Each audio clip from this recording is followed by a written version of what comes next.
दक्षिणी शहर के पास भगवान शिव का एक मंदिर था। वहाँ एक पवित्र ऋषि रहते थे और मंदिर की देखभाल करते थे। वे भिक्षा के लिए शहर में हर रोज जाते थे और भोजन के लिए शाम को वापस आते थे। वे अपनी आवश्यकता से अधिक एकत्र कर लेते थे और बाकी का बर्तन में डालकर गरीब मजदूरों में बांट देते थे, जो बदले में मंदिर की सफाई करते थे और उसे सजावट का काम किया करते थे। उसी आश्रम में एक चूहा भी अपने बिल में रहता था और हर रोज कटोरे में से कुछ न कुछ भोजन चुरा लेता था।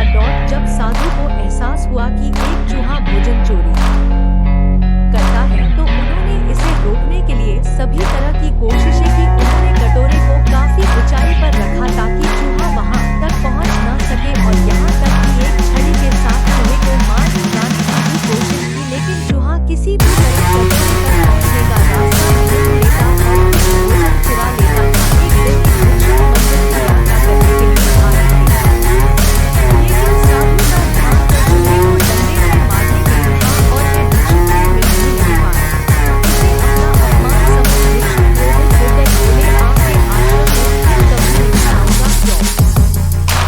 क्योंकि लगता है मुझसे बात करने के अलावा आपको अन्य काम ज्यादा महत्वपूर्ण लग रहा है। साधु विनम्रतापूर्वक चूहे से जुड़ी अपनी परेशानियों के बारे में भिक्षुक को बताते हैं कि कैसे चूहा उनके पास से भोजन किसी न किसी तरह से चुरा ही लेता है। यह चूहा किसी भी बिल्ली या बंदर को हरा सकता है। अगर बात मेरे कटोरे तक पहुंचने की हो तो मैंने हर कोशिशें की है, लेकिन वो हर बार किसी न किसी तरीके से भोजन चुरा ही लेता है। भिक्षुक ने साधु की परेशानियों को समझा और सलाह दी। चूहे में इतनी शक्ति, आत्मविश्वास और चंचलता के पीछे अवश्य ही कुछ न कुछ कारण होगा। मुझे यकीन है कि इसने बहुत सारा भोजन जमा कर रखा होगा और यही कारण है कि चूहा अपने आप को बड़ा महसूस करता है और उसे किसी भी चूहे की शक्ति चूहा जानता है कि उसके पास सोने के लिए नहीं है, इसलिए वो डरता नहीं है। इस प्रकार साधु और भिक्षुक निष्कर्ष निकालते हैं